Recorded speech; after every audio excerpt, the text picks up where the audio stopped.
Hi guys, welcome to my first YouTube video.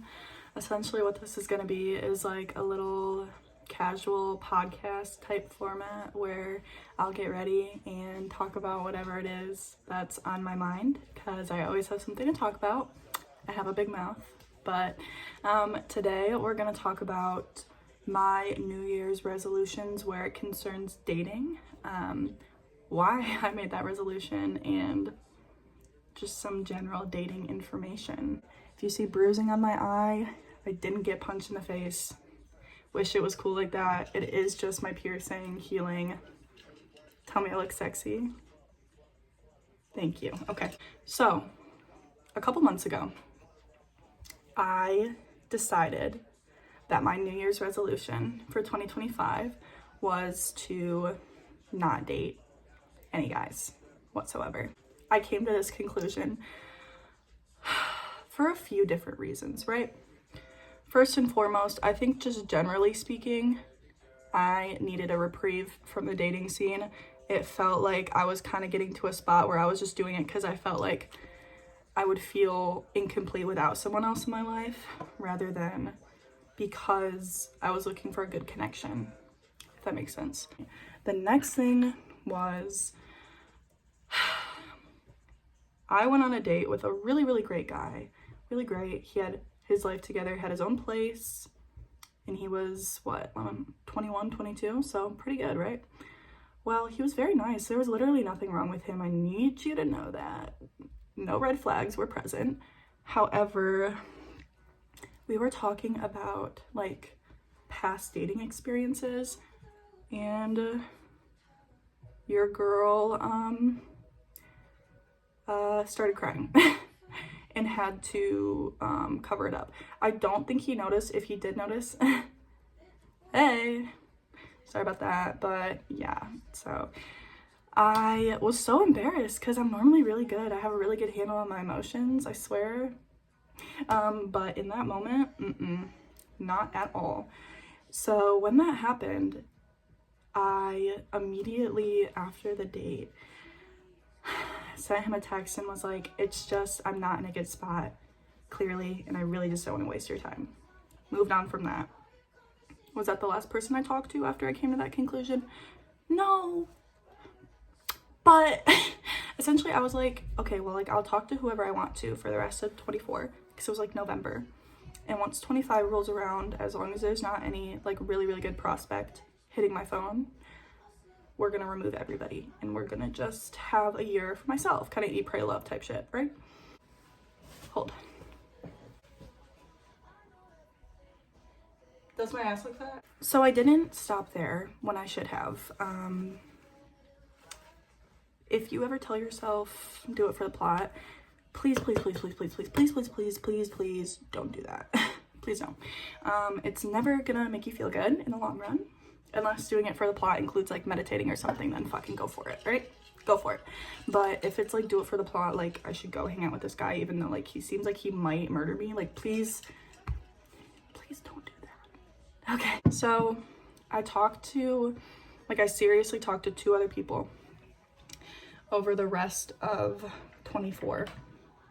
First one fizzled out because he just wanted to fuck. Like, let's be real. Like, I know it's different for everybody, but for me personally, I don't do hookups. I really don't enjoy it. I'm way too sensitive for that. So yeah, when I knew that's what he wanted, I was like, okay, cool. You know, it's fine. Do you? I wish you hadn't, made it seem otherwise, but I kind of just dropped everything and walked away from that situation, which was good. I was dating one other person and it ended, what is it today? It's like the 22nd today. It ended on the 18th. Yeah, so just recently, okay? And the reason it continued past 24 was because this guy was doing all the things, right? He was communicating, he was FaceTiming me sporadically, he was trying to get to know me, he was a great communicator, he paid for everything, he held doors, like, all the things were there. And I was really apprehensive at first because I've had some really bad dating experiences, but my friend, and I don't regret this, maybe a little bit, but my friend was like, just let yourself enjoy the process of getting to know him, you know, without stressing about how it could go wrong. Just enjoy yourself. And she said that because he made a good impression on me and on her.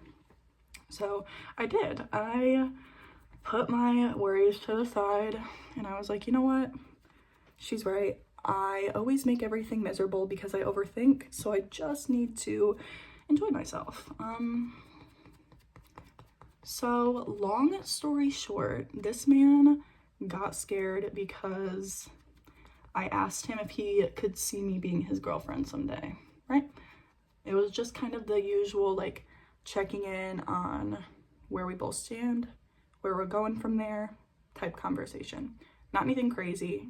It'd been like a month. We'd been out 4 times. I was like, look, I just want to make sure that we want the same thing because I don't want to waste your time and I don't want you to waste my time also. And he thought, I guess, that I wanted to be his girlfriend right then, which I never said that, but men will really pull shit out of fucking anywhere, right? So he thought that. He got aggressive with me, which if a guy, like, gets irritated with you over shit like that, that is not warranted at all. Like, please walk away. If you see unnecessary aggression early on, run away. Like, there are so many things that you should stop seeing someone for, in my opinion. That is super, super high on the list. Hi, Violet. Are you recording? I am. If you see someone lurking, it's Violet. That's my roommate. So she may or may not make a special appearance at some point, but just ignore her. She's just trying to live her life in our shared room and I'm harassing her by making videos. So continuing on. Yeah, so essentially he got freaked out by that, which, I mean, I don't even know why he got freaked out by that. It's also not my business to know. You don't have to understand why some people do things. For me, it's really hard not to. I really, really, really need to know why people do the things that they do, but you actually don't need to know that.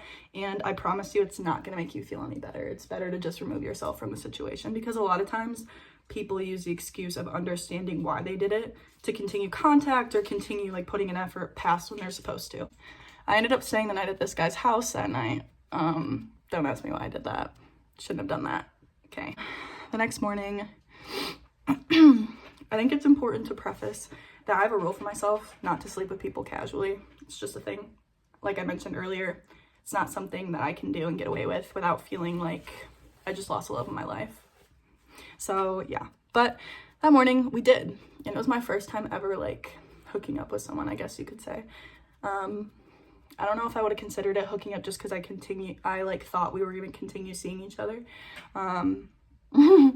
Can say after having experienced it that my rule for myself was a very smart one. It certainly doesn't make you feel good. If that's something that you do, that's perfectly fine. But we're really not oriented to be getting that intimate with so many strangers and then just walking away. It's really not good for you. Even if you don't get any sort of, like, physical ailment, you'll feel it emotionally, mentally, however, at one point or another. And you might not realize how you're feeling is because of that, but it is. So I went home that day and I went to work. When I got back from work, I sent him a text because I'm a no BS kind of person. I was like, do you still want to go out with me? He didn't respond to me for like 3 hours and his snap score was going up. I shouldn't have looked at it, but I did. So then I sent him another text and I was like, is there a reason why you're not answering this message? Because I was like, please don't bullshit with me. Like, nothing pisses me off more than when guys will literally throw out all of the craziest things ever just to not say the truth of what they feel. So when I sent him that text, he ended up responding with like a pretty long one, talking about how we were like living different lifestyles, which I think is because I'm on a college campus. He thinks I'm gonna go out and like do a keg stand and then sleep with the entirety of 5'6". Then he said other things about like that conversation just got brought up too soon, which, like, let's be for real, right? That's an excuse. But he said a variety of things. All of it's bullshit, so I'm really not going to dive into it because I really think very little of what he said was actually the truth of how he felt, which is my biggest pet peeve. I'd rather you be honest and hurt my feelings than lie.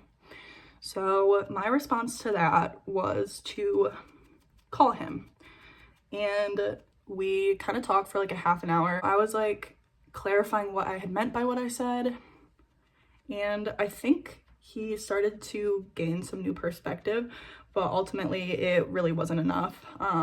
He ended up just wanting to be friends. I did rip him a new one he did end up like pressuring me into sleeping with him, so I ripped him a new one for doing that because he also knew how I felt about casual hookups.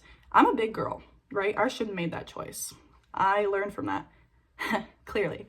But you should never let somebody pressure you into something like that, even if you think they're that great, because somebody that great just straight up wouldn't do that, right? Would you do that to someone? No, you wouldn't. So like, why would you continue seeing someone who would do that to you? After this happened, like, girl, I was sad. I was feeling Whitney, you know? Like, it was not good. I'm still sad. Let's be clear. Like, it's only been a few days. This is something I'm still presently sad over because I'm more disappointed with myself than anything else, which, like, I know that what he did was wrong, but I'm still disappointed with me breaking, like, my own rules for myself, because when you do that, you kind of offset this, like, inner balance that is encompassed by your values, your beliefs, that makes up who you are on the inside. So when you break one of your core values or core beliefs, like, you're gonna feel kind of off balance for a while. So that's kind of how I'm feeling now.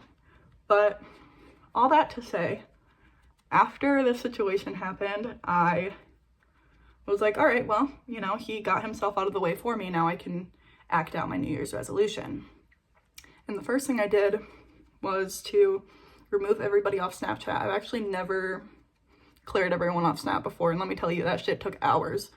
Then I went through my Instagram, unfollowed a bunch of people, and removed followers, because then I felt like I could post real honest things without feeling judgment just by posting. Along with removing everybody off, I knew that part of my resolution had to encompass filling that space with new things, because you can't just remove things from your life that are routine and are habit without replacing them with more beneficial habits for your well-being. Because when you just remove shit and then go along your day and all of a sudden you're sitting here like, what the fuck do I do with myself, right? And when you sit there and you feel that way, you're like so much more likely to go back to that habit that wasn't good for you. So when you're thinking about removing something from your life, whether it's men in general, which I highly recommend, or something else that's significant to you, it's important to find substitutions for it, healthy substitutions. So this is gonna sound like I'm pulling this out of my ass, and I kind of did, but like, I've been coloring and playing Sudoku and Wordle. I've actually really been enjoying it. I know those are like old lady hobbies, but like, it's really nice because it's less about what exactly you're doing and more about taking time for yourself to do something that you enjoy. Who knows, maybe next I'll like knit a quilt or something.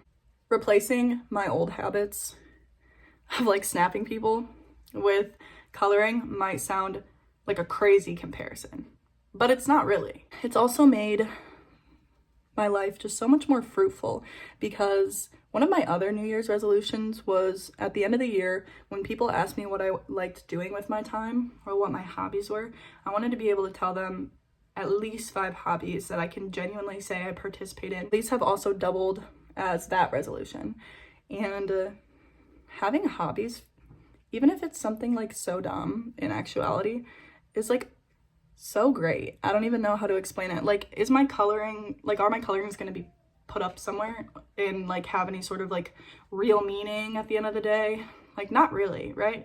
But they still like fulfill me because it's something I'm taking time out of my day to do for myself. It's also been nice because when I'm hurting over, you know, anything recent that has taken place, I can kind of put that aside and take that time to be intentional and do things that bring me peace. Also, another big thing was that I fucking deleted TikTok after it got fucking banned. I'm like super impatient, and I thought it wasn't ever coming back, and I was like, you know what? If I open that hoe one more time and it says that it's not working, I'm gonna throw my phone out the window, so I feel that maybe I should just delete it.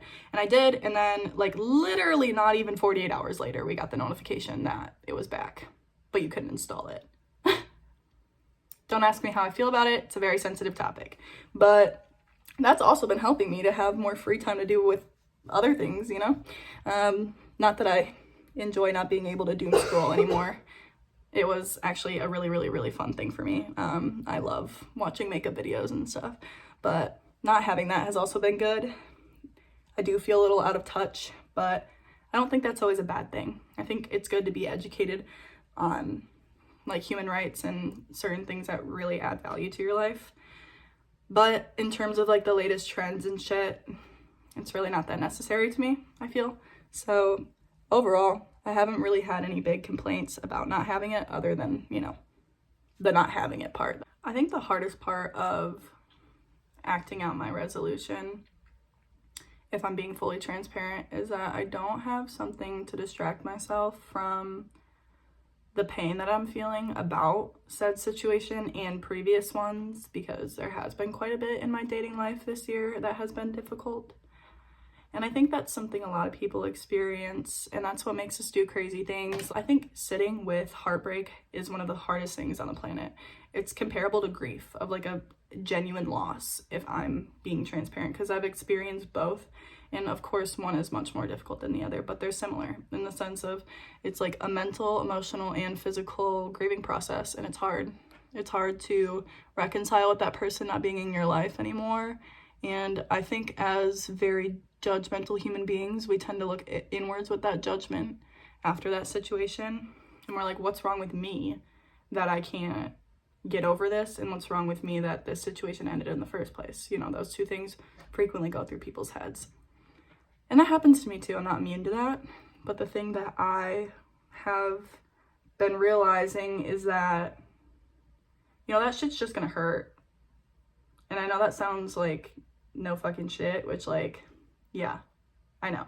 But really, when you really, really, really commit to that mentality, it really does help. Once you, like, reconcile yourself to the fact that it's gonna be painful, no matter how good or bad you handle it, because I know it can be frustrating when you feel like you're doing everything right to go through a breakup or whatever it is, but it still hurts. It's just gonna hurt no matter how logical you think about it. Sit and think about, how can I make it more tolerable for me? It's not how can I get rid of it, because it's just time. Time is gonna get rid of it. But you can think about what's gonna make your life more meaningful in other areas, because if you think about some part of you is missing from whatever situation you walked away from, you might not be able to fill that hole. Time will mend it, but while time mends that, you can nourish yourself in other areas of life in terms of like wellness or friends or hobbies, like me, whatever it is. Like finding things outside of the dating realm, because anything in the dating realm, like going back to an ex or a rebound or what have you, is not going to make you feel better. That's what I told myself, and I've been living that out ever since. And you know what? Honestly, it really is very true, because I went through a really, really, really tough breakup like 7 months ago or so. It was my first boyfriend, you guys. And I thought I was gonna die. Like I thought I was never gonna get over that situation. And of course, it's still hard to think about the pain that I once felt, right? Because I almost feel bad for myself. I do feel bad for myself. But in terms of being over him, yeah, I am. So the fact that time can heal some of the hardest things I've already been through just shows me that what I'm experiencing now is not immune to that same process of healing. So even though, you know, you don't really feel like it right now, you're gonna get there one way or another. But I would prefer you didn't get there whilst going rebound after rebound, because it's gonna take you so much longer. Think about it like every time you hook up with someone new or go back to your ex, it resets. So you're really never gonna get through whatever it is you're working through if you just keep putting yourself back into the same kind of hurt that you experienced before. It's very masochistic if you think about it. But we all do it, and it's normal, and it's okay. And I mean, if that's something that you're going through right now and you're doing that right now, I've been there. I think a lot of us have. But life is just so much bigger than like who you're dating or how to get over a breakup, because if you pour your time going through her into finding new hobbies, that's just going to multiply and benefit you later down the line, because now you'll have new skills, new passions, new interests. You know, you never know where it could take you. But if you spend your time grieving something, just throwing yourself back into the ring over and over again, you know, really, what are you going to learn from that? Like, that's the only reason anything bad ever happens to us in our lives, right? Bad things don't happen to us for no reason. I'm a huge believer in that. Everything bad happens to teach you something that you needed to know. You walk away from every situation with a new version of yourself, with new qualities, new perspectives that you didn't have before. It's the entire reason we go through this stuff, right? So if you believe that, like I do, why would you encourage yourself to foster an environment where you're not learning anything? I mean, it's just not helpful. That has been the mentality that I've been adopting lately and acting out. And I've been having great times with friends and great times participating in my hobbies. And I still have a little hot girl cry every once in a while, and that's okay. And that's cool. It doesn't mean that you're regressing. It just means that you're grieving properly. So, you know, if that happens to you too, because I think it does for most of us, it's really not anything to worry about. And we're literally all right there with you. There's probably not a single thing that you're going through that someone else hasn't experienced. And that's not meant to invalidate your grief. It's meant to help you find a sense of community within humanity. And that perspective is so important, not just for dating, but for like even bigger, more important concepts in life. So kind of to conclude, there's been this quote that I've really been resonating with lately that I think can be applied to this situation as well. And it's that your life moves in the trajectory of your strongest thought. So when you're reflecting over what your goals are for yourself and how you feel and what your mindset is in that moment, think about what you find yourself focusing on the most and putting the most energy and time into, because that's exactly what's going to multiply and become even more significant in your life later on. So if it's putting energy into people that just are never going to appreciate you, that is not a trajectory you want to be moving in. So even though I'm sitting here coloring and playing Sudoku, and it seems like it really doesn't have much significance in the long run, it really does, because my thought isn't specifically coloring. My thought is making my life more fruitful through activities that bring me joy. And I have more things to do with my free time, and I'm putting energy into people that make me feel inspired. And who knows, you could meet so many new people and have so many opportunities just because of the things that you're pouring your energy into. So something to sit with. And it's not easy to sit with, and it's not easy to self-reflect, especially when we figure out things about ourselves that we really need to change and work on. But if not now, then when? I hope you guys enjoyed my little chit chat. I will definitely be making more about a variety of other subjects. Let me know what you guys think, and if there's anything in particular that you feel like I should talk about. I'm very underqualified, so please take everything I have to say with a grain of salt and go color something. Have fun with it. Maybe even knit a quilt. Let me know how it goes, and maybe I'll join you. Probably will.